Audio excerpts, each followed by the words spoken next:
even more thrilled to be able to welcome today one of my very dear friends, Michael Diaz-Griffith, who is the Executive Director of the Design Leadership Network and author of today's lecture, The New Antiquarians and the Future of Antiques, and our esteemed colleague and YCN co-host, co-chair, Camille Okhio. Michael and I first met in 2018 because of this show. He's been involved now with the show for 9 years. Hard to believe. And we're thrilled to welcome you both today. So thank you for joining us. Thank you so much, Helen. And thank you all for coming on this, balmy, warm day. It's wonderful to be cozy inside with you and in a Herder Brothers room, no less. I really can't think of a better place to be or a better person to be speaking with today. Now, the treat of Camille is impending. I'm going to talk briefly about my book first, and then we'll get to the real treat, which is her.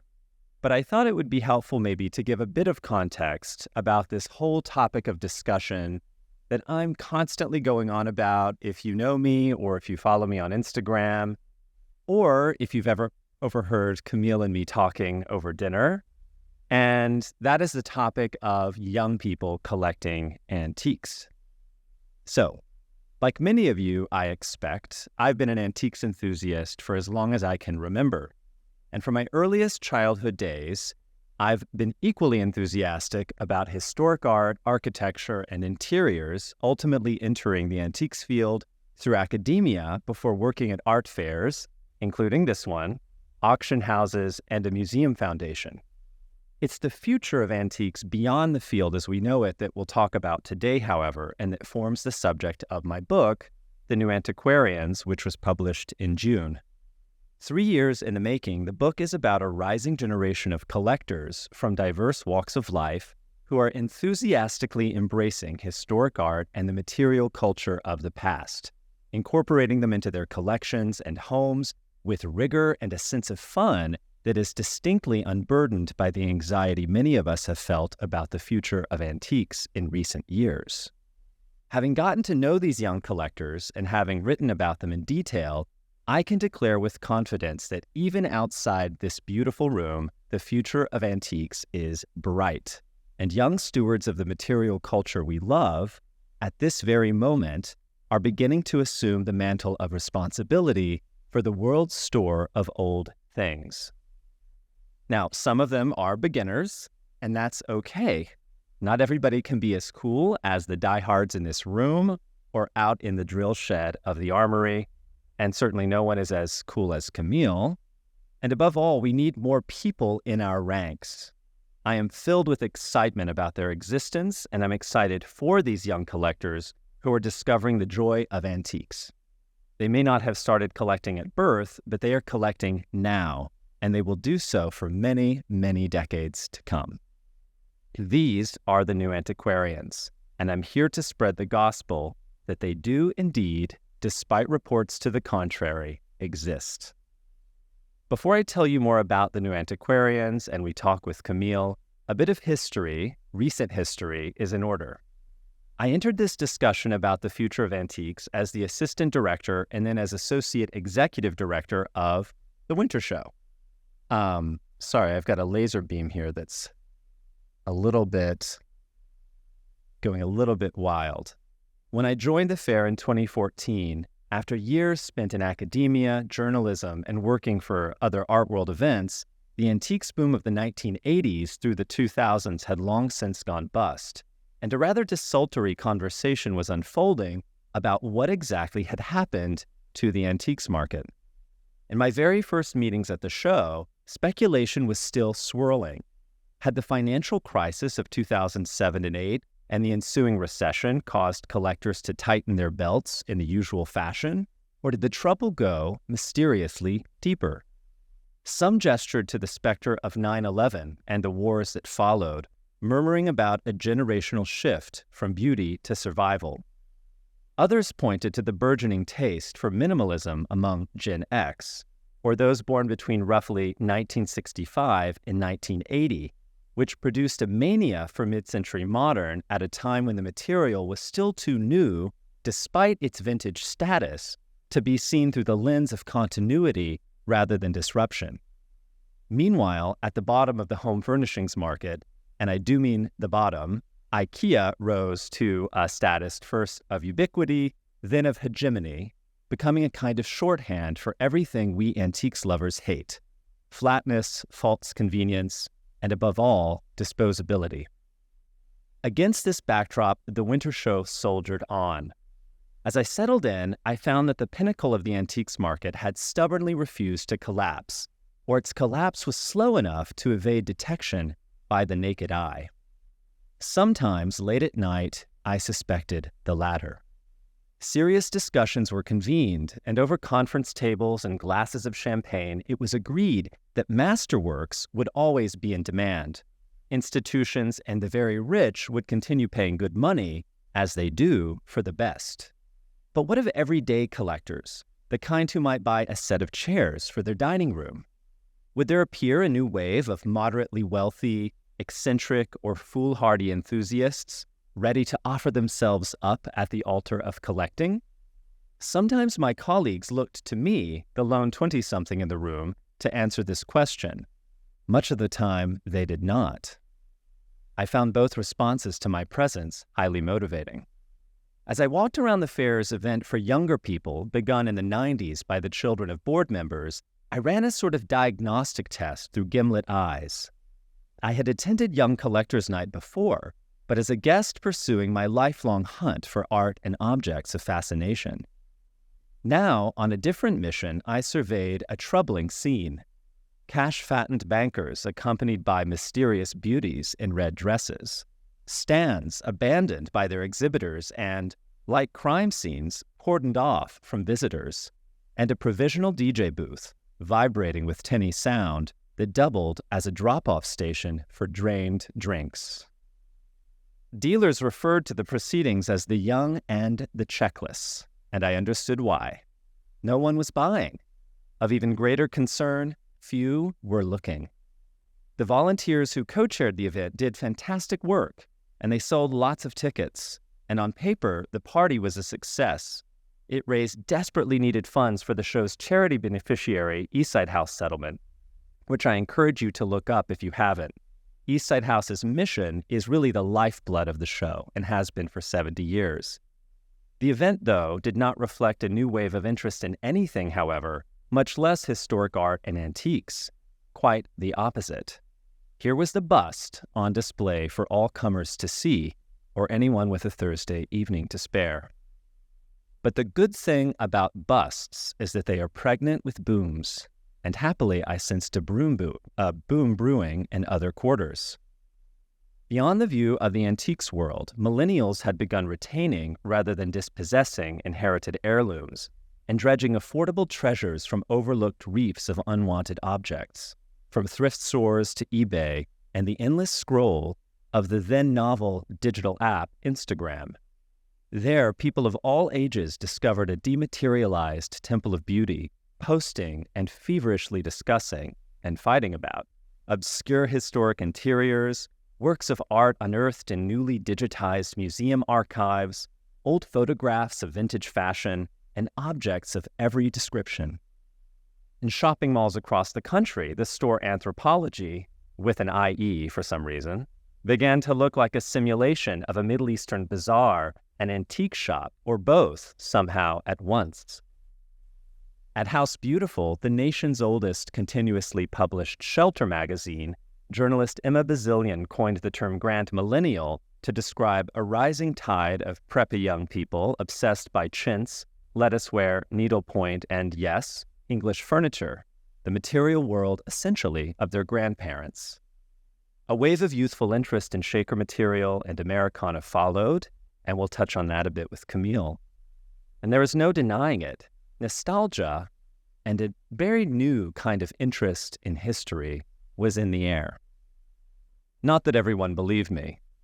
When I first began discussing this topic with colleagues, I was frequently asked how I could be so certain that a shift in taste was really happening. The answer, my friends, was painfully simple. I was young. Like I said earlier, this part of the talk is historical in nature. Many years have passed since these dark days. This is why younger people are badly needed in all institutions. They are the eyes and ears on the ground of our culture. While my colleagues from the baby boom generation were lamenting the lack of interest in antiques, citing the disinterest, essentially, of their Gen X children, millennials were beginning to knock at the gate. The problem I found is that too few were listening, and too many were comfortable having the same conversation time and again, wondering about the mystery of waning interest, even as younger people in their midst cried, "We're interested."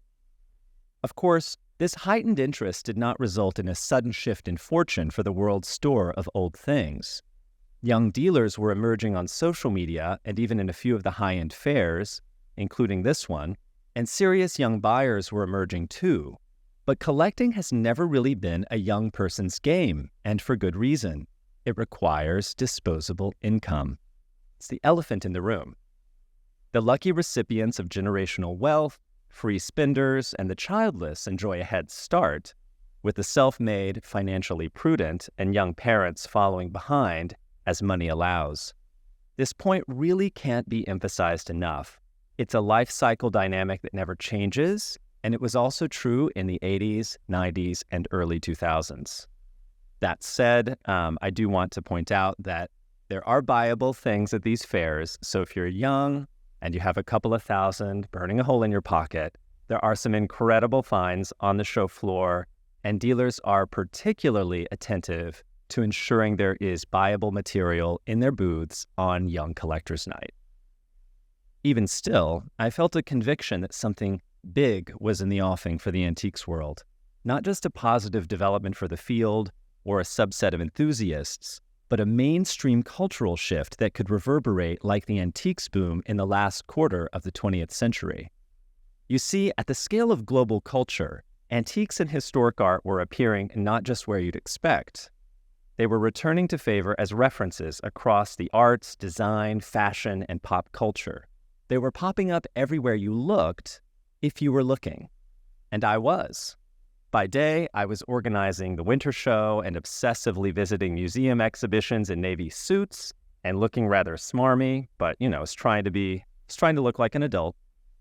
On nights and weekends, however, I became a sort of cultural explorer, seeking out the brands and experiences that embodied the historicist aesthetics that were, seemingly against the odds, returning to popularity among the younger set. Now, if you'll indulge me, I'm going to quickly show you a few examples of the sensibility I'm describing. Depending on your own context, some or all of these examples may appear a bit far out, but so too did the high fashion of the 18th century, after all.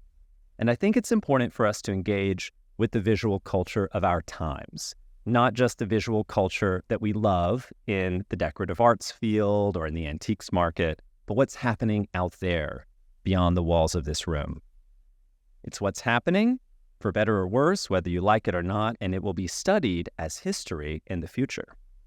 Now, instead of imagining young collectors swimming against the tide of IKEA, I hope you'll see that they are more likely swimming with the tide of a culture that is increasingly looking to the past for inspiration again. So, at the monthly Shelter magazines, editors are once again commissioning stories featuring ruffle and bow-bedecked interiors hung with historic art, like the living room of Martin Brudniski, a designer in the UK, shown here. At fashion presentations in New York City, Paris, and London, young and independent designers, Simone Rocha, Batsheva, Bodhi, Puppets and Puppets, SS Daily, are embracing historical references too. Their influence diffuses upstream to major fashion houses and downstream to high street clothing brands.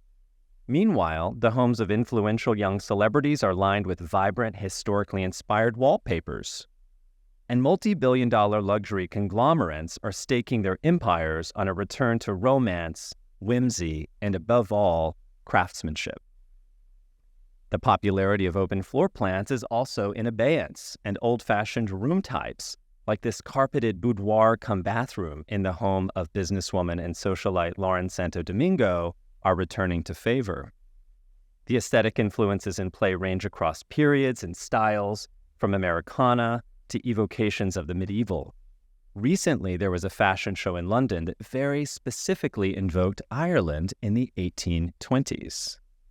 And even though I'm showing some extreme examples here, filled with color and pattern and clearly designed for brave or perhaps foolhardy young ascetes, many of the expressions of this emerging historicist taste are subdued and cerebral, focusing on high-quality art and antiques, as in this London living room you see on the screen. Indeed, the turn toward figuration in the arts is a part of this wave I'm describing.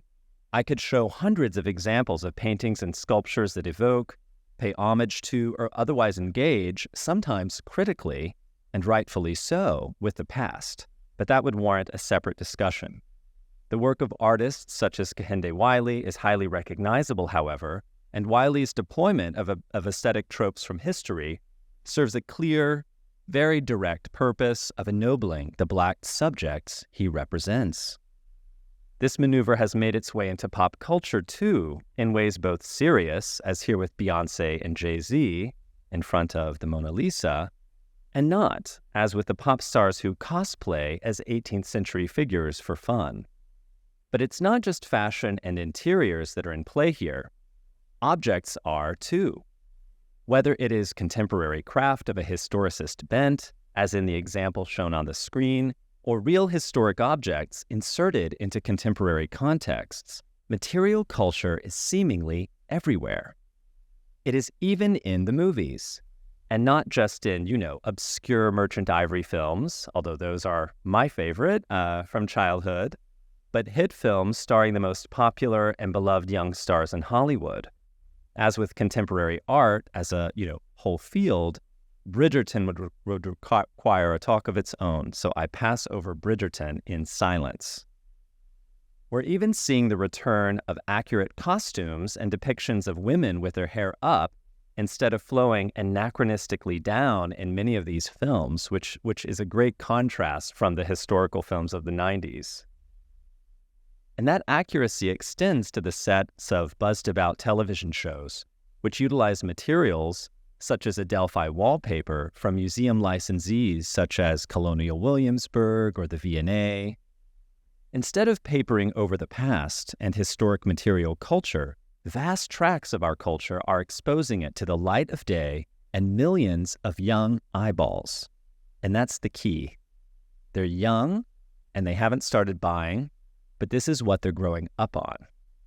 And at Young Collectors Night, young people are buying more tickets than ever, thanks to the efforts of many of the people in this room. So thank you to everybody who has helped to bring this party into a new prominence. And frankly, it's more fun than ever. And more importantly, those young people are, in this context, beginning to buy the material, even when the music is really loud and there are still drinks a-flowing. A recent poll of exhibitors showed that a very nice percentage made sales on Young Collectors Night, including some important ones to younger clients. My favorite purchases to watch unfold on Young Collectors Night are antique rings pressed into service by nervous, if wonderfully imaginative suitors. And we've seen several YCN engagements over the last couple of years. Those buyers are not collecting due to social pressure.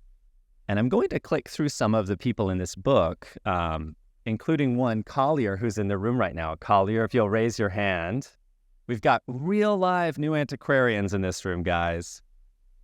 And Collier, for one, is certainly not collecting due to social pressure, as some may have done in the 80s and 90s, for example, when collecting was in a way an adjunct to one's social presence and to the way that one instantiated oneself in a class hierarchy.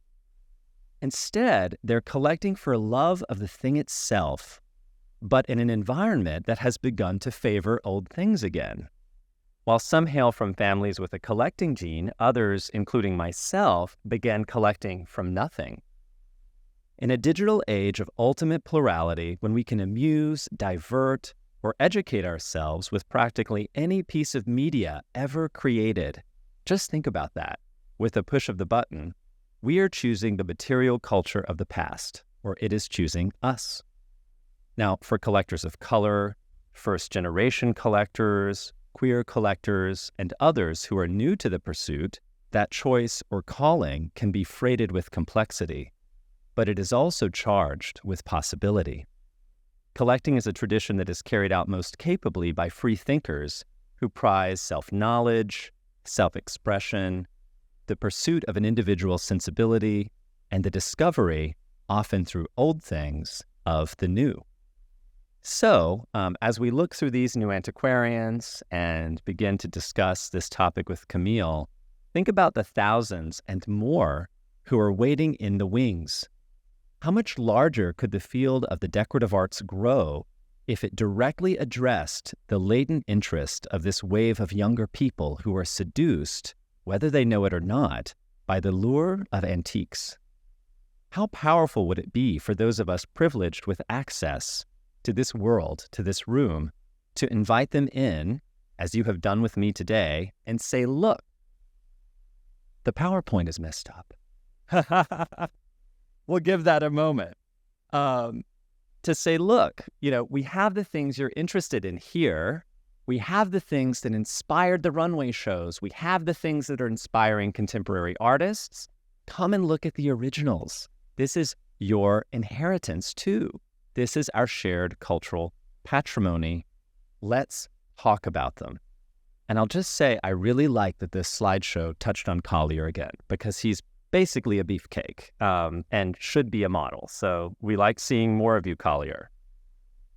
Now, I would usually talk about these collectors I've been skimming through, but we have the privilege and honor of having one of the collectors who has most attracted attention in the book with us today, and that is Camille, whom we're about to dive into a discussion with around her collecting practice and her collection. First, though, I'll just quickly click through some of the takeaways that I normally talk about when I discuss the book, and which you will find if you open up the book yourself. 1, collecting has never been a young person's game, and true connoisseurship takes time. I mean, there's a reason why your 20-year-old might not be interested in this stuff. She's 20. Let her drink and, go to the club, and in 10 years, let's check back in with her. Things may have improved. The zeitgeist is not the enemy. Fashion, the arts, they're not in opposition to the past or to the material culture of the past. They are engaging with it, and the more that we engage with that reality and the visual world of younger people, the better we can reach out to them. The collecting bug often skips a generation or hops to other people's children. Whenever people complain that their kids don't want their things, I give them my address and say, you can ship them to me. My parents didn't have any good things. If you want to give yours away, I am here and open to the prospect.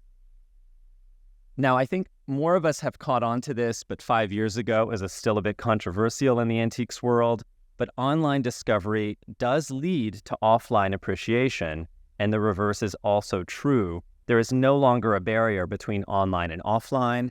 And while I want younger people to handle material, to turn it over, to understand how it was made, to be able to put a wood sample in their mouth or to sniff it and to know what type of wood that is, you sometimes have to start on Instagram or TikTok, and that's okay. People are plenty seduced by the images they see there, and they eventually find their way to an in-person setting like this to engage with the physical objects themselves. Sustainability and authenticity and any other buzzword or example of jargon is not necessarily sought out, but they are aspirational when they are seen in action. So, when I was starting here 9 years ago, there were a lot of meetings in which a baby boomer would look at me and say, how do you feel when I say antiques are green? And I would say, I don't feel anything. It's just a tagline, Antiques can be thought of as more sustainable than the alternative. And some young people do respond to that, but many don't. Many just like beautiful things. So sometimes, we can just seduce them by showing them a beautiful object. Sometimes it's worth pointing out that antiques are inherently sustainable. When people see a home that's full of beautiful old things, I think they do get the message that this has permanence. And that does resonate with people who, are interested in these concepts. And ultimately, it is the material culture that matters, not the way objects are presented or the platform they happen to be featured on. If a young person displays a work of art or an antique in a way that looks silly or different from how you would do it, it's fine. As long as the object is safe and being stewarded into the future, let them do something weird with it.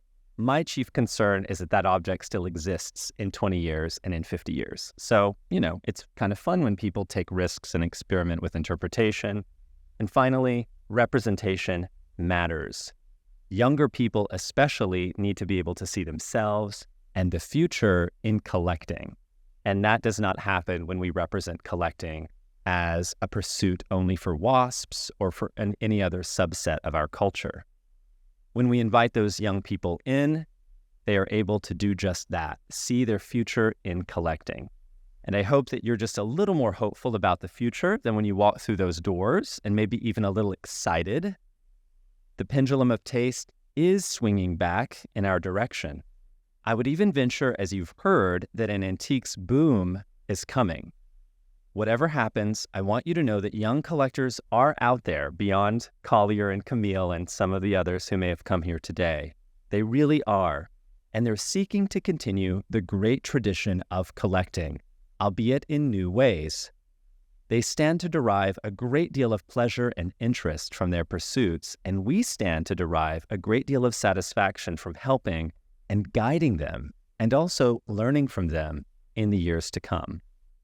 It is the material culture we love that will be the ultimate beneficiary of this uptick in interest, however, and it makes me sleep a little better at night to know that the magic, passion, and purpose we find in objects will live to see another day and a new generation, not just within these walls, but out in the great wide world. Thank you for listening to this part of the talk. And now we'll hear from a new antiquarian herself, Camille. Camille, please join me up here for a chat in that chair to your left. For this part of the discussion, I wanted to dive into a more personal account of all of the phenomena I've been describing. It's one thing to hear me say it or to see it in the context of a high-resolution image, but it's a different thing to understand the personal lived experience of one of these brilliant young collectors that we see in the book. So Camille, I'll start with an easy question, not that you need it, and we'll work up to more complex affairs. But I'd love to just know, when did you first suspect that you might be a collector? The honest answer is as a teenager, and it started with clothes. And I think it wasn't just the obsessive need to be buying something every season, but it was the weird organization that went into the clothes and the maintenance of the clothes, and how it felt like I needed to archive everything in my collection, even if it was just like a CNC California t-shirt or luxury denim, which was, we were obsessed with at that time. But for furniture and for jewelry, I think it became clear that I was a collector in my first full-time job after college, which was for an antique jewelry dealer in the Diamond District. And I started that job thinking that diamonds were tacky and gold was gauche, and ended that job being obsessed with both, having very strong opinions about what good craftsmanship, bad craftsmanship, and a more refined understanding of what was tasteful and what was not tasteful and why I felt that way. But yeah, it's gotten more obsessive every year since then. And I would say also more knowledgeable as a result, right? Definitely. What are the influences in your past that contributed to your interest in history and the material culture of the past specifically? I mean, we got the luxury denim on one side, maybe fading a bit into the background as culture shifts and changes and as you mature. What about this interest in history that so characterizes your collecting practice now? Well, I was always an avid reader and remain so to this day. And when I was 10, 11, 12, 13, my dad would just drop me off at Borders for hours, and I would make so cute. I miss Borders. And I'd make my selection of things that I wanted to bring home. along with an issue of Vogue and Nylon and Teen Vogue. And these books that I was reading occasionally were YA fiction, but mostly it was Jane Austen, Oscar Wilde, authors that I still deeply love today. And I would disappear into those books. I think I was teased a lot as a kid, so it was great. It was a great form of escapism for me. I would disappear into those books, and the thing that gripped me by these narratives were how richly detailed the worlds were, how I could picture Elizabeth Bennet's petticoat in my head at 12, or the One Ring to rule them all when I was 14, So I first kind of disappeared into these worlds, and then around the time when Sofia Coppola put out Marie Antoinette, that desire to be fully immersed in a world that was not my own became more visual and more immediately visual. And when I got to college, which I started as a pre-med biochemistry major and then switched to art history, when I made that switch to art history, the obsession with pastimes and the details of life in those pastimes became more concrete.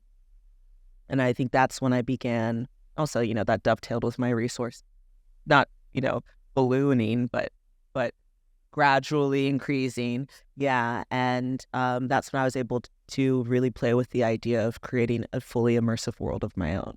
That answer your question? Oh, of course. And in a perfect little circuit that leads exactly to my next question, which is, which objects did you start off with at that point? When you really felt that the collecting practice was beginning to roll in the way that you envisioned? I started off with some rickety shit, Michael. I still got some, so I get it. Yeah, I had. So, okay, this is, for context, this is like, let's say 23 to 25, 26. I had, the not rickety shit I had was actually from my friend Mark Salzman, who's here today, who I've been friends with since my first week of college.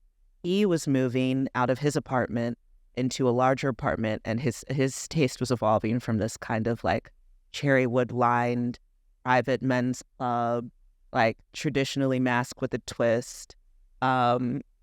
So he gave me 2 items from the 1940s, a dresser and the mirror that's actually in that photograph that I still have to this day. That I left the clicker over here, so I'm going to run an errand to try to find the clicker. So the 2 sturdy things I have came to me through friendship. And the rickety shit that I had was almost exclusively from Craigslist, from hours on Craigslist, which I would troll while watching Netflix or, chatting with a friend or whatever. I had a 4-post bed that I got on Craigslist that evoked a feeling. I grew up with a 4-post bed, and I was always like putting like bed sheets on the top of like tying bed sheets to the top of it with like rubber bands just for the feel, the fact. And so I got this like $250 4-post bed. And at the time I was like a big Lothario, so many men saw that bed, and then it broke. And I was like, girl, you've got to pass over that in silence, but you don't have to. I was like, girl, you've got to start living differently. And there was that bed. There was a secretary desk I got for $50 that was also in this photo shoot. Is also in the book. That was like I journal every day, and that was like my little journaling station. And when COVID began, that's where I would work from home mostly. And it just perfectly encapsulated all what in my mind, my central tools for thinking: pens, paper, wax seal. And so these objects that I had.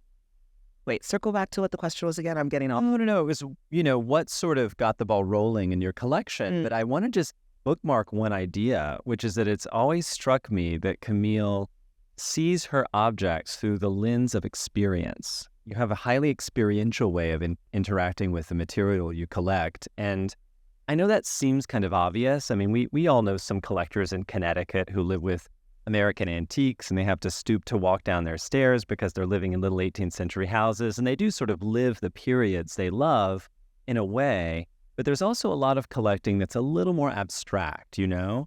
The object is on a literal or metaphorical plinth, and it's a bit separate from the activities of daily life. I remember being scandalized as I began visiting the homes of older collectors who were mentors and seeing that they didn't use interesting china. You know, like you'd go into their kitchens and it would just be a different world, a demotic, everyday 21st century world, instead of a world of Americana or whatever, you know, the category or discipline they were interested in is. But you're all about, you know, the candle is on, you're writing at your secretary It's desk. vibes, baby. You're reading in that four-poster with the sheets hung on it. Yeah, Vibes. it's all vibes. So, I had these kind of stopgaps or placeholders that I still loved, but someone said to me at the beginning of my collecting journey in New York that you should always be looking for the best version that you can afford, and that's what I was doing. So I think of my collection as a cycle. Things are cycled in and out. There's some things that you'll have to pry out of my dead cold hands, but there's many things that I'm aware there's a better version of it. When I can have access to that better version, I'll get it and, cycle the other thing out. So those two pieces of furniture, I refer to them because they held those roles. I no longer have them. And from there, I just kept on getting a better version of what I had. And unlike, some of those mentors that you're referring to, my goal has always been to reach a place where every single object in my apartment was intentionally chosen. There's no, even if there's an item from IKEA, the IKEA item has a specific purpose or reason why I bought it or thing that it goes with or, material that I wanted to explore. So that's how I think about it. And IKEA, by the way, is coming back into favor as a collectible, as an example of collectible design. So I'll have to amend that part of the talk.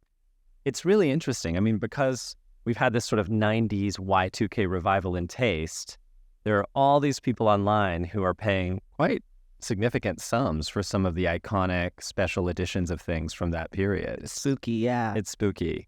The cycles of history are narrowing and contracting, I think. Putting on, though, your sort of tastemaker hat and, of course, your design editor hat, I want to talk a little bit, actually, about contemporary taste. I love your apartment, which embodies, I think, kind of a new wave of decorating with antiques in the sense that it is one step removed or advanced from the sort of all-in maximalism that we saw in the first flush of this millennial return to historic taste. That moment was all about layering and quote-unquote maximalism, although that's a slightly reductive term.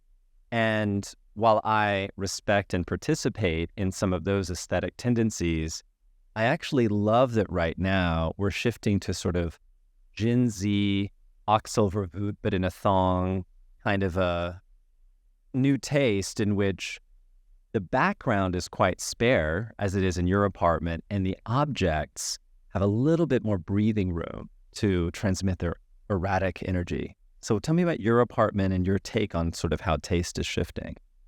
Yeah, I think that to that maximalist point, I think a lot of people often choose maximalism as a way to hide the poor quality of the things that they have. Like if there's so much going on, can you really notice how shitty that one object or those 10 objects are? I think,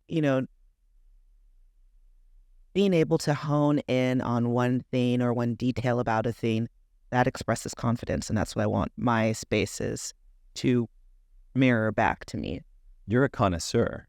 Thank you. That's it. I mean, you have a deep, deep abiding sense of good, better, best. And, I think there's no shame in either of those stages. No, but it's about knowing you're on a journey. You're maybe finding a better example of some type of object than the one you first collected, right? And you're very focused on those specific aspects that, dictate the object's quality, authenticity, date, condition, interest. Mm-hmm. Well, my perspective when I'm decorating or when I'm putting together a home, first is function. I want it to make sense for my friends. I want it to function as an additional thing somebody would be attracted to me for. You know, I want someone to like come into my apartment and they might not understand me immediately, but know that there's something more to discover. I think that's a function. And it needs to, I also think about my home specifically as something of a laboratory. I don't think our homes work if they're not spaces where we can dream and think and plan and strategize. And a place that doesn't function properly, or a place that doesn't have things that bring you joy when you look at them, or, you know, take you on a journey when you look at them, that's a misused space. So to that end, like, everything in my apartment has a purpose, even if the purpose is just to like relieve my stress or anxiety, etc. when I look at it. If there's something, you know, there's nothing cumbersome in the space. But I also have thought outside of the box about that. I don't have a traditional sofa. I have a sofa that was designed in the 60s, called the Malit seating system, that comes apart, and then when you put it back together, it's basically a padded wall. So I think also your space is, or the way I think about my own space is as an opportunity for creative problem solving, an opportunity for you to expand your mind, especially when you live in a unit in the city, which, you know, regardless of your financial situation, our apartments are all going to be smaller than they should be. So it's about how can I make living in my current apartment in Crown Heights, which is the apartment I moved into right after this one, how can I make that space absolutely perfectly luxurious and welcoming and comforting and useful to me? So that's the first bit of collecting. And then when I'm actually buying something, quality obviously matters, price point obviously matters, but what really matters is the person I'm buying it from.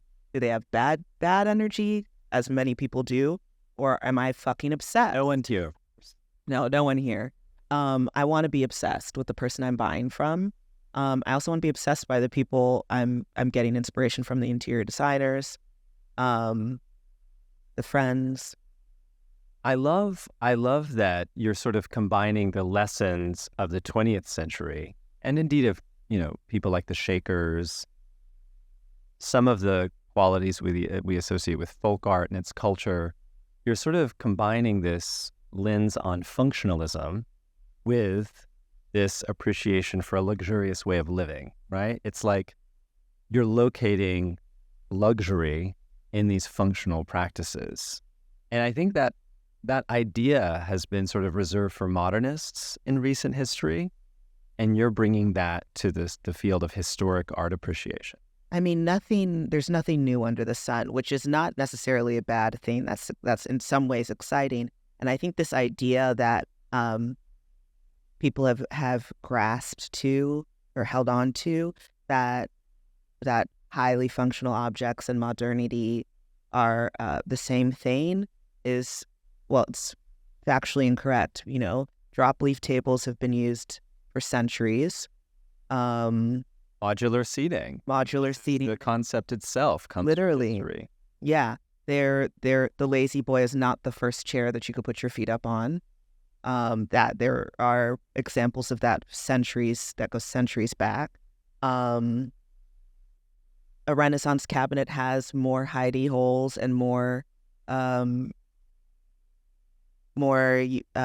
genius, inventive ways to store your goods and to hide your goods, and than any contemporary desk might. I think there are a lot of lessons about how to live an effective life, and then also in previous times, but that can be applied to modern times. Then you can also think about individuals. Maria Theresa was literally signing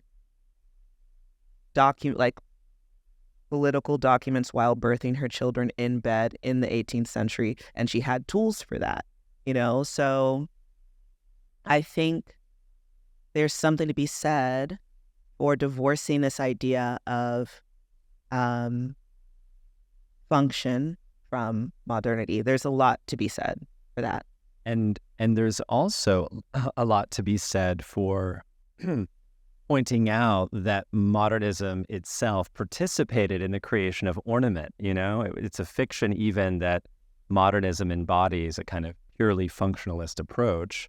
And I love that Adam Charlap Hyman, our mutual friend, who's also in the book, is kind of obsessed with this, poking and prodding at modernist taste and showing it's actually kind of ornamental, like Often, what does a shadow reveal do? It just shows you that there's a very pristine line at the base of the wall, but like it's not helping you to sign documents of state while giving birth. It's not actually functional. Yeah. And also, I think that design and antiques are a fabulous entry point to thinking about the more complex, interesting, or dark aspects of the human experience. I'm thinking about colonial furniture, which I love. But anytime I acquire something, I'm also thinking about the enslaved craftsmen who might have made it. And I think that's perhaps one of the more interesting conversation points that I'm having frequently with a lot of other young antiquarians is the narrative power of a lot of these objects that help us put ourselves in the shoes of our ancestors or other people's ancestors, which is still useful because we're living in a world that is highly influenced and shaped by the experiences that we've had in the last few centuries. Yeah. It's so funny. I was recently talking to someone who was saying that, it's interesting to see Black women on runways wearing historically inspired fashion. And they meant this in a sort of optimistic, we're progressing way. And I'm like, what do you think Black women wore in the 19th century? They were not wearing the Gap. It's so kooky. People are so dumb. Well, maybe there are dumb people. Watch out. Dumb is not a permanent thing. So there's a cure. I think I've gotten a lot of comments like that myself, like, oh, how refreshing that a young Black woman is into 19th century American antiques, et cetera, et cetera. I think what comments like that suggest and what they reveal is this really simplistic understanding of historic material. White people don't own American antiques, European antiques, et cetera. There are Black people at all of these European courts for centuries. There were often thinkers, makers, musicians, politicians. So we play a large part in that, in the creation and in the histories and in the traditions. Yeah. And I want to even bookmark that to return to because, and maybe even in discussion here, because this idea of remembering that makers of historic material culture were Black, were Native American, were women, and not just the sort of heroic white male carvers, etc., that are sort of heroized in the discourse of the decorative arts. I've been talking a lot lately with younger collectors, especially about this sort of shift in appreciation from the parlor or the context of reception and consumption to the workshop, the context of production. And I mean, if you go to 19th century America or 18th century America, you will find people of color working with these objects that we're collecting today and producing them. They are artists, they are craftspeople, and it's so odd that that's been forgotten. If you think about it, if you want to go all the way back to Africa. Let's keep going back. There's so many, I think I don't think of this also as a negative thing. I think of it as a deeply fecund, area of interest. I think this discussion that we're having right now is also a great jumping off point to think about the craft traditions that didn't begin in the West, or which is many of them. And, if actual Black people weren't making this furniture, you can consider the possibility that the white people who were making it took inspiration from something that they saw abroad. You know, we were mostly a merchant society in the early days of this nation, so it follows that a lot of the craft traditions that developed specifically here were thoroughly inflected by non-Western cultures. So that's another thing to think about. And the room just got less dumb. I mean, you're elevating us with every one of these comments. So I want you to sort of hold on to that idea of what it means to be a Black woman collecting historic material in America today. Unabashedly embracing historicity for yourself and also interpreting history for a wide audience using your platform. And think a little bit about where you see the field and collecting going from here. And, as someone who is so much on the ground and observing this, both in the context of the design world as well as the collecting world. Well, there's no denying that there's a massive uptick in interest in design, contemporary design and antiques. I think a large part of that is due to COVID and the fact that they were forced into our domestic settings and forced to grapple with the fact that our apartments didn't function. They didn't work. We didn't like them. They embarrassed us. We didn't want to Zoom from them. And so now people are like, okay, well, why does my apartment suck? What does that say about me? I think people are using the field of design also as a self-actualization tool and and a way to better understand themselves and to exercise and express the things that they learn about themselves. I think that's something that I am noticing and that I hope continues. And then something that I see flickers of, but would love to see more of, is design as a means to communicate and connect the dots between how we would like to live, how our friends would like to live, how we see other people living. And kind of, I think there's a great opportunity for antiques and design to function as a connective tissue between groups that we might individually or collectively feel have nothing in common. That's what I'm hoping for. That's beautiful. And I think will give us much to think about as we go back out into the show floor a little bit later. But first, I'd like to think about all of this through the lens of the objects in your for a moment. So I'm going to click through a couple of the objects that Camille has collected, and I'd love it if you could just tell us about the objects, tell us about how you acquired them, what they mean to you, whatever you're most inspired to share. Well, you guys first will have to forgive me for the shitty quality pictures. One side effect of being a young antiquarian is not caring about anything else. So these were shot on an Android, not an iPhone. This bowl is a 19th century Eastern European dough bowl that I got a few years ago. And to me, I wanted to share this object because what attracted me to it is the element of domestic labor. The fact that this bowl was used so consistently and aggressively that it actually required repair. This detail shot shows an early iron repair that's around the same era as the bowl itself. And I think that's actually the most beautiful part of it. Where this bowl lives in my apartment is on top of my refrigerator with odds and ends in it. And the way I think of its function, besides as a vessel, is to cut the hideousness of a refrigerator in my apartment. I don't want to see, obviously we want our apartments to function. I need a fridge. I need a stove. I don't want to think about them though. So that's on top of my fridge because I want to look at that and not my fridge. I love it. And I've just changed the slide. So this is an early 18th century crewel work panel, which is a form of embroidery done with wool that came from the collection of a living designer, John Patrick, known for his fabulous slip dresses that I also buy. This I'd wanted an Aubusson tapestry for a very long time, and I will get one eventually. But as I was searching for that, researching that, I came across this, and it was within my price range, so I bought it.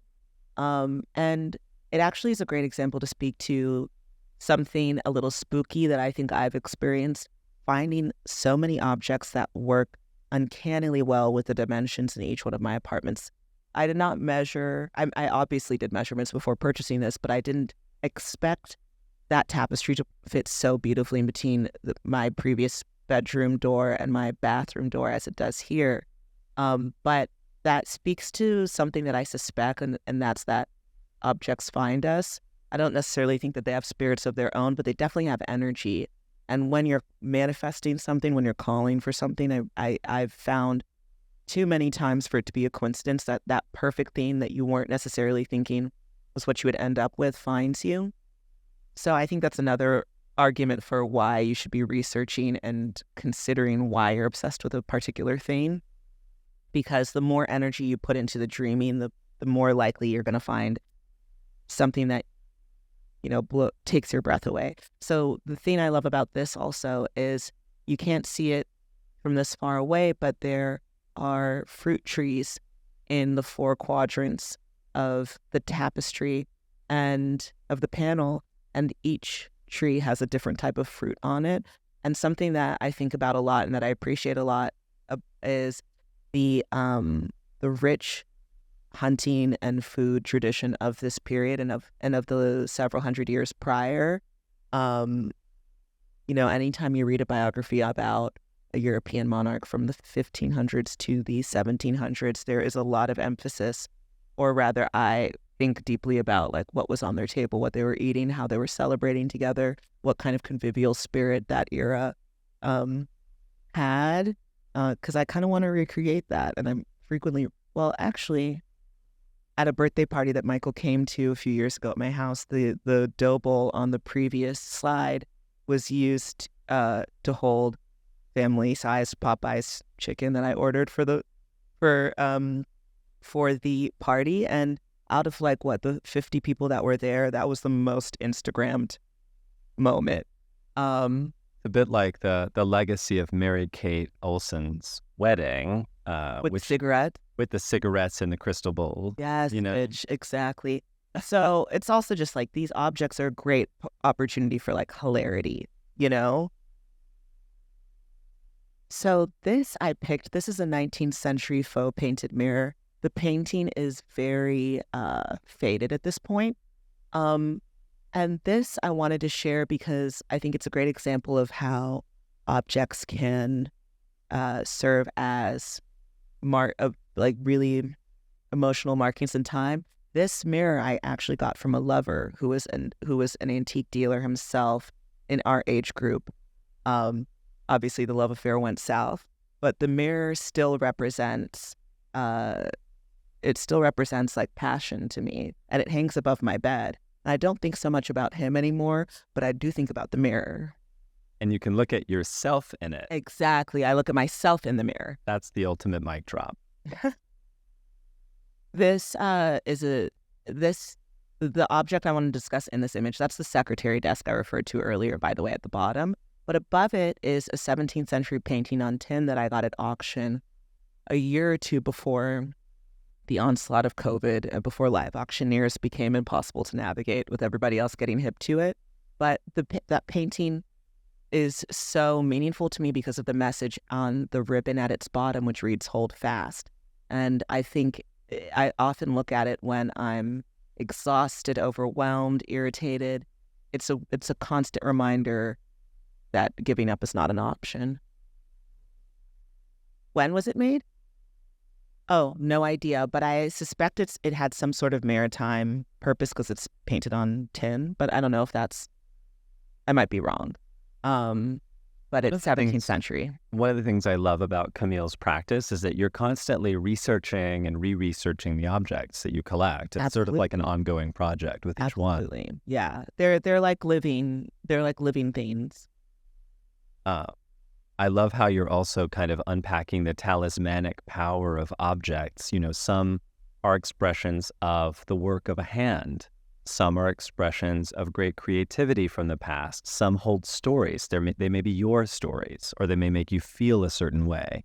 You're describing all of the different ways these things hold energy, as you were describing. Yeah, well, I'm absolutely not going to buy something if it doesn't make me feel anything.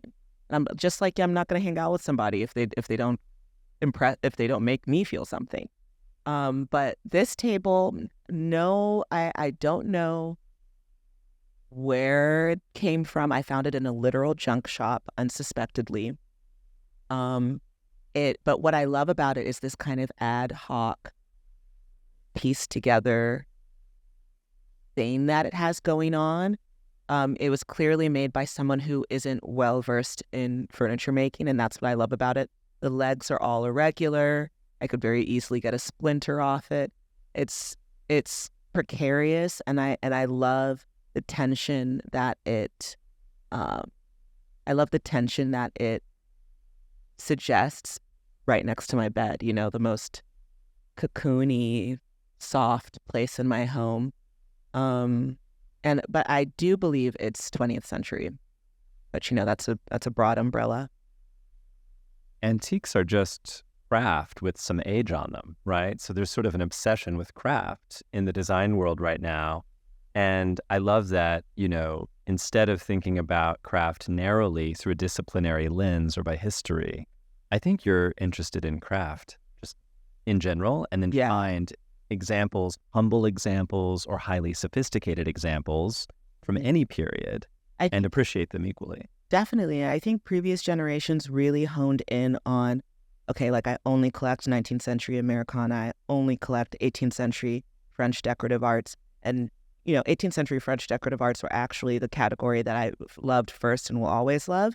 But I think something refreshing about our generation is this unbridled delight that we have in anything that calls to us from a previous time. And I think it actually takes more, it takes a more astute mind and a more free spirit and a more, you know, rigorous approach to be able to mix different eras together. That's what delights me about that. And I'll say there are almost no serial collectors of any specific discipline in the book. I mean, most of the collectors do collect very widely between categories, between disciplines, and I love serial collecting. I mean, because I'm a geek, but I actually love more that young collectors have the confidence to collect in this much more individual way. And actually young dealers too, because young dealers are not specializing as specifically in certain categories. That doesn't mean that their knowledge is any less deep, I believe, but I think they're brave enough and the market is open to the fact that they can deal in different types of material that speaks to them, that they learn about, and then pass on that knowledge. Because you truly can be a master of several things. It's just how much time and attention you put into it. And I think that that's received as a rather threatening reality, but you can. So this object is pretty recent. It's a 19th century painted Sacred Heart that I thought was kind of crudely rendered and perverse in its subject matter. But I was raised Catholic, and I really have no religious... Well, I have one saint painting, actually. But I have very few religious signifiers in my home. And recently I've been thinking more and more about God, to be honest, and like what they, probably she, looks like, does, how involved they are. And in thinking about God, I've also been thinking about polytheistic religions a lot, and rereading the Iliad and rereading the Odyssey. And something about this just resonated with me in the moment that I bought it. And it was bought from a young dealer too, which I liked. I had a little internet friendship with. Which brings us beautifully full circle in this conversation.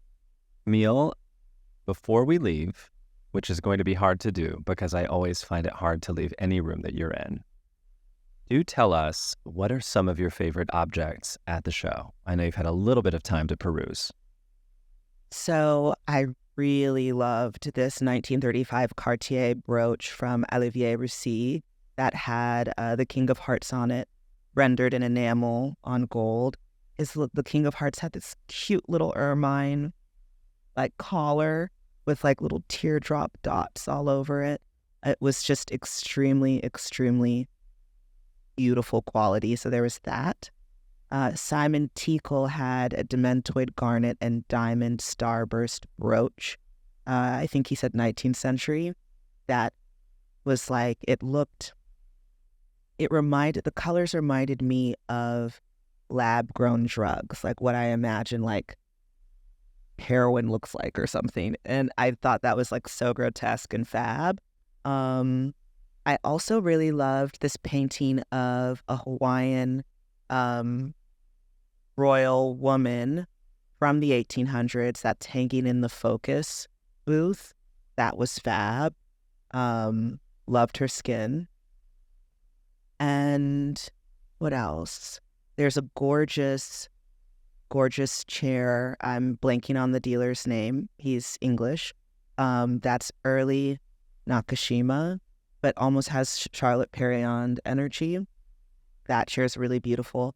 And there's this early 16th century suit of armor that I'm obsessed with because of how snatched his little waist is.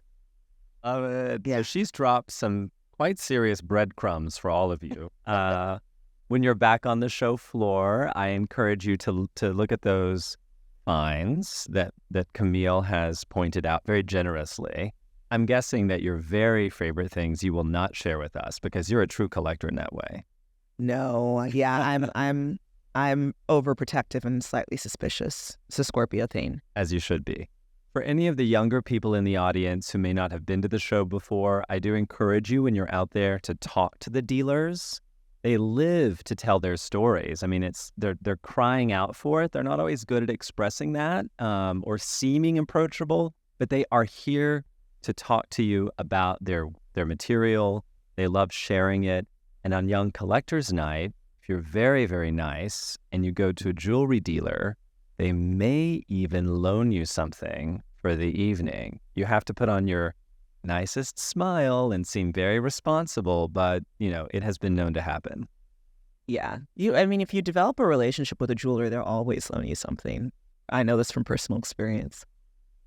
Well, thank you for sharing your personal experience of collecting with us today, Camille. And Pleasure. And thank you all for joining us for this chat about the present and future of collecting. I hope that you do feel inspired and maybe a little more optimistic about the future for old things.